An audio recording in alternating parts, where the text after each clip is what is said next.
On today's Into Your Head number 677, the problem with the Titanic, mental sandboxes, Mals versus jumbo jets, communicating with penguins, a town full of Pippins, depicting stuff without showing it, and lots more.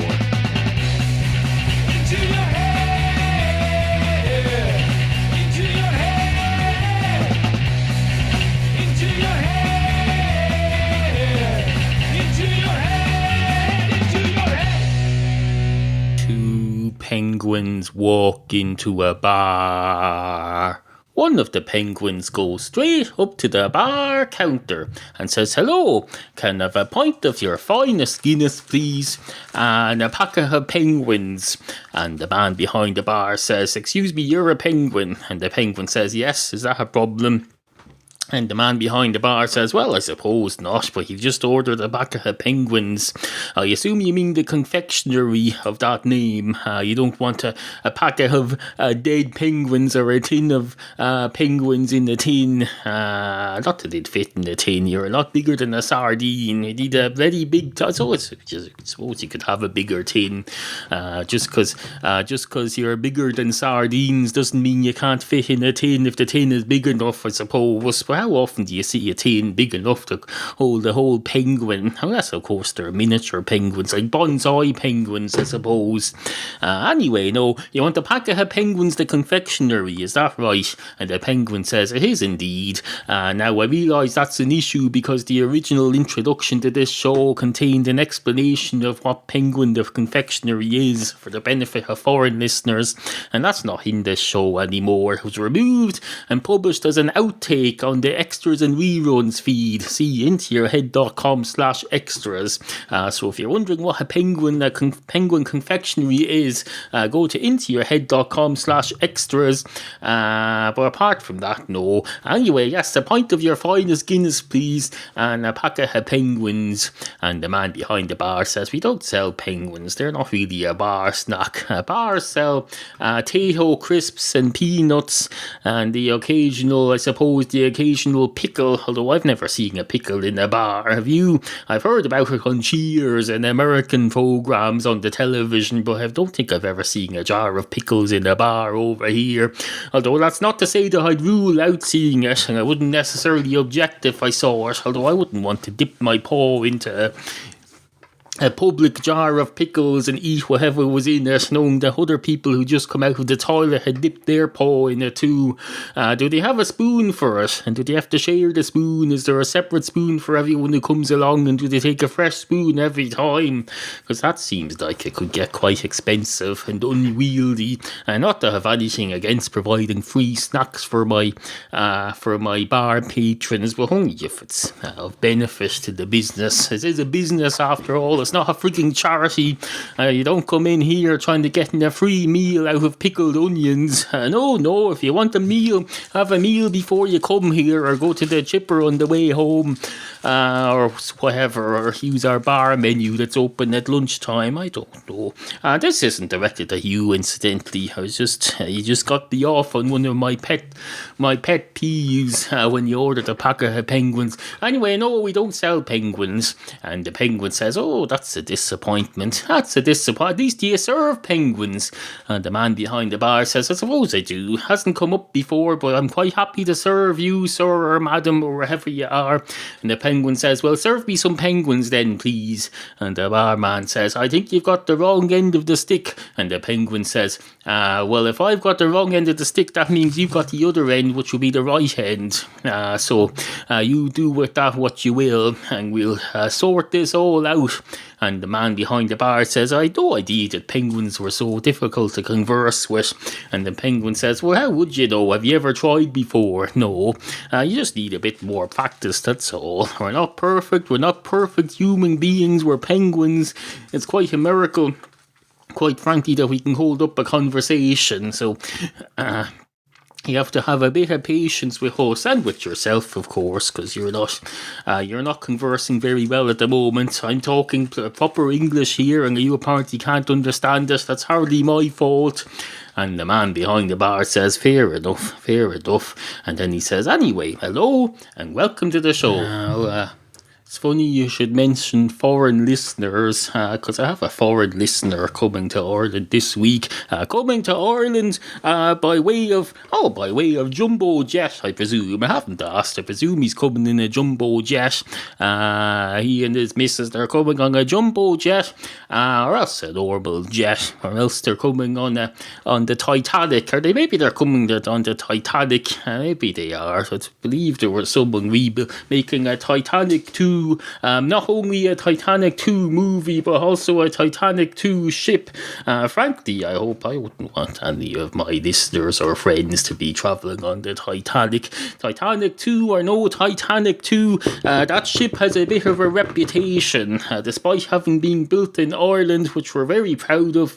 No, there were issues with that ship, and I don't want you travelling on them. So for Christ's sake, get on a jumbo jet or whatever the modern passenger airlines are called. I don't know. Are they still calling them jumbo jets? They're probably not. I was on a proper jumbo jet years ago to America. Two aisles, had a row of seats in the middle, and then an aisle on the left, and another aisle on the right, and another there was 3 rows of seats in total going across the plane. There was about 3 miles wide. You could go down one aisle and around by the toilets and up the other aisle, and it was like going around the shopping centre. It was like going around the Stephen's Green shopping centre, except instead of looking down over a rail in the middle, you just looked over the sides of someone's seats. If you were to picture that jumbo jet as the Stephen's Green shopping centre, and you went around and treated it as if you were going around the first or second floor, and you tried to look over the rail, you get some funny looks, because what you thought was the rail would actually be either seat D or seat F, and you'd be let's see, 1, 2, 3. It would be seat D, which would be the left end of the middle row, or else it would be D, E, F, G. Seat G, which would be the right end, and you'd be looking basically into someone's lap instead of looking down upon the first floor. So no, don't confuse your jumbo jets with Stephen's Green shopping centre or any other shopping centres of that nature, where they have where the upstairs has a big hole in the middle of the floor where you can look down like a balcony over the ground floor. No, jumbo jets aren't like that, although I believe they're designing joint ones that are going to be like that, but those are only for the rich and the famous, people like the likes of Richard Branson, who have made their millions and can afford to go on a first class trip around the world. Why would you want to go on a first class trip around the world? That'll get you nowhere. You get a return trip, then you can go back the way you came, and you just end up back where you started, and then you find out that in the 24 hours that you've been away, the world has rotated all the way around, and you could have just stayed where you were and achieved exactly the same thing. No, that's no way to live. There's more to life than getting first class transport around the world.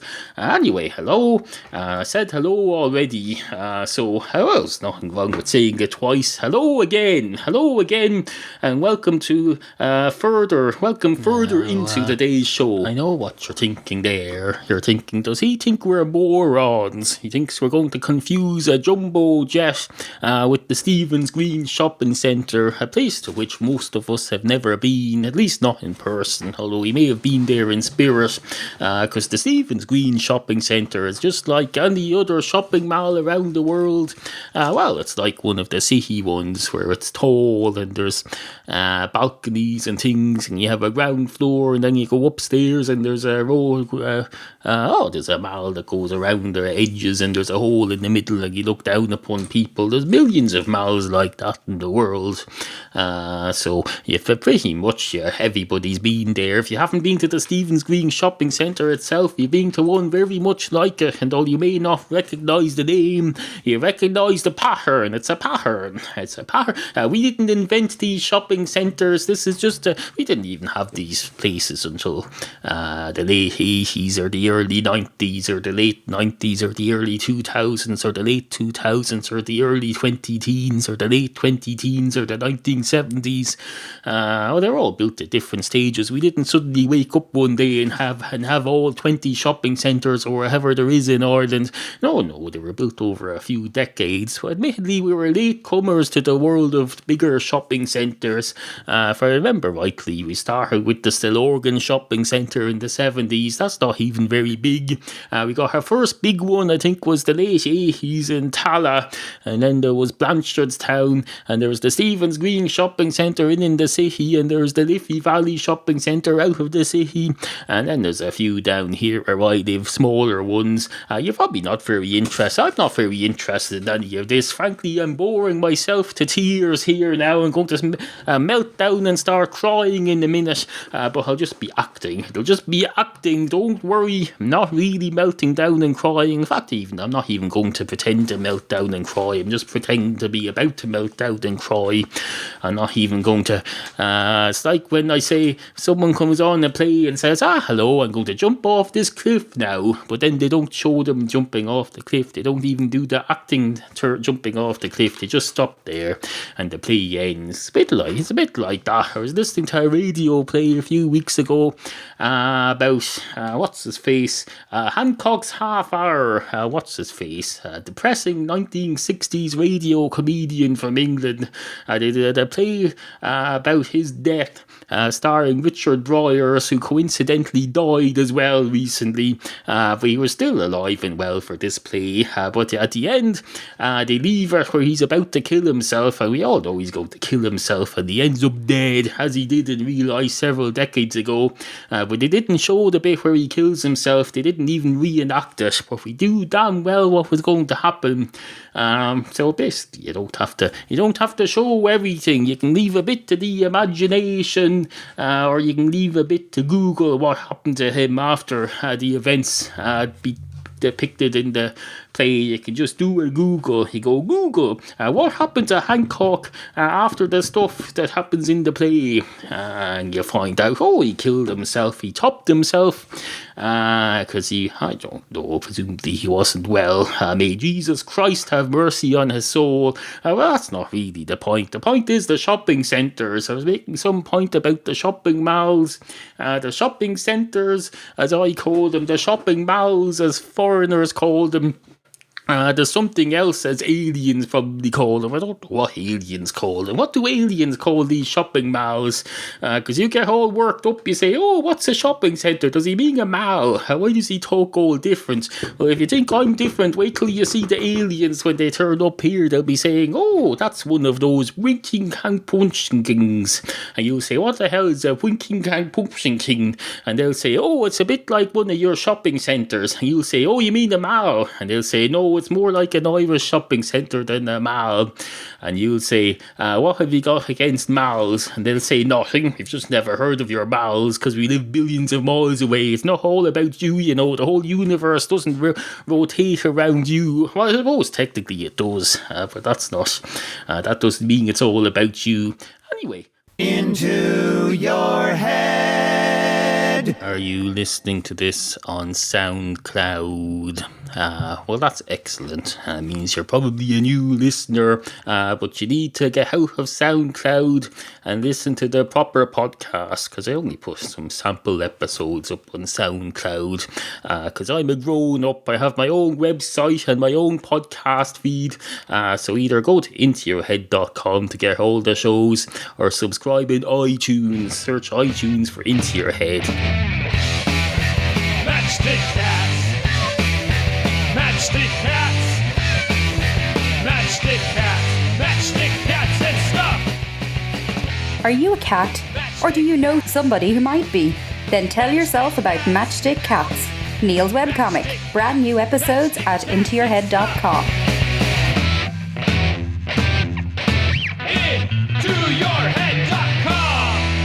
Once upon a time, there was a cloud with a silver lining, except there wasn't. No, clouds don't have silver linings. That's just an appearance.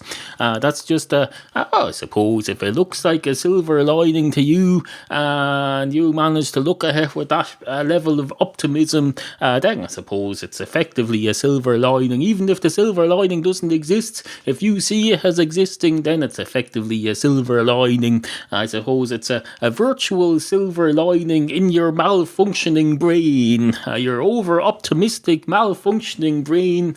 But if that makes you happy, then so be it. As long as you don't end up becoming some kind of lunatic mass murderer because you're too happy. You go out shooting people. You decide, oh, I'm very happy. I'm going to shoot anyone who's not happy now and make the world a better place. And then you get a gun, you go out running around in the streets like the lunatic that you are, shooting everybody with a gun or with I don't know. Hopefully it's an imaginary gun, because this is an imaginary situation that I'm describing after all.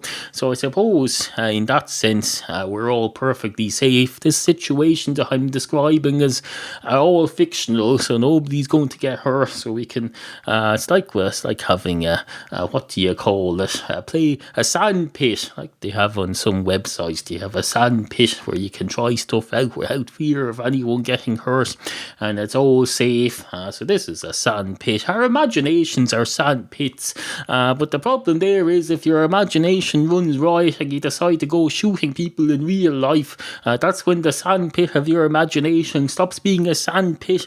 The walls fall away and the sand flows out into the world, and of course the sand is being cropped in by diseased cats, and there's crop everywhere, and the crop is going to form itself into thoughts in your brain, because you can get diseases from cat litter. You can get mental diseases, I'm led to believe. If you get a mental disease from that cat litter from the sand pit, it might make you go out with a real gun and shoot people. Although again, this is all imaginary. This is an imaginary situation that I'm describing. This hasn't actually happened. So it's a sand pit within the sand pit. But still, I don't know how it's going to end. I'm not a frigging sociologist. There's a reminder. Turn off bedroom and sitting room heaters. I did that already, me of the past, but thank you for the reminder and for disturbing my internet radio program. People the world over now know my private central heating related business. Although it's not central heating related because the central heating isn't working. It's electric heater related business. I have to remind myself to turn off the heater so that the house doesn't burn down when I go out later to do some fucking shopping. I think I have to do. Do I have to do shopping today? I think I do. I think I need to buy some peppers. I think I need to buy some Peter Popper Pop the Penguin Pippy Poppy Penguin. That's a thing, isn't it? I used to live next door to Peter Poppin or some name like that. And then there used to be a fruit and vegetable shop in the same town called Pippins, and Pippins' son or brother or something had another shop. They didn't call it Pippins. I think they just called it by their first name to avoid confusion. Pippins used to be a big thing in that town where I used to live, but over here it isn't. Over here, as far as I know, there could be several Pippins living in this town. I just haven't come across them yet, and I've managed perfectly well without that happening. Not that I'd have any objection to coming across them. I just have no objection to not having come across them. Although who am I to say what life would be like if I were to come across them? Not me. Certainly not me. This is going to be a shorter show than usual. It's not a problem though. We had a show yesterday as well, so it's not like you need 8 hours more of content today, 24 hours on from the release of the previous one. So though, shorter show, because short is good, long is good too, and in between is good, but in this instance short is good. Another time long will be good, and another time extra long will be good, and another time extra short will be good, and another time everything will be good, because we'll all be on drugs and we'll all think everything is great. We'll say, let's all take some drugs, and we'll take some drugs and everything will be great, until someone, of course, there's always one person who'll take a bit too far and they'll take more drugs, or they'll move on to something a bit stronger, and then someone will die, and then we'll all have to wake up and go, one of us just is dead, and we'll go. Of course, the realistic thing to do would be to say, well, at least it's not me. Well, that's considered socially unacceptable. If you say, oh, someone's dead, but at least it's not me, that's considered bad. Well, the optimistic thing to do there would be to consider it good instead of considering it bad, or else consider bad things to be good. Say, oh, the concept of something being bad is good. So there you have the best of both worlds. Anyway, as I say, shorter show than usual. Will we end with a song? I think we will. Let's go. Let's have a look at this harmonica.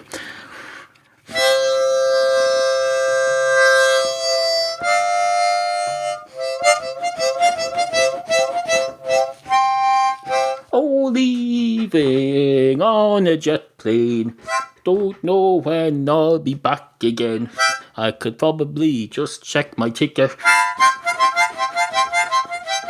Oh, leaving on a jet plane. Don't know when I'll be back again. Does it really matter? I forgot that. Bollocks, this is a load of crap. This is a load of crap, isn't it? A pile of crap.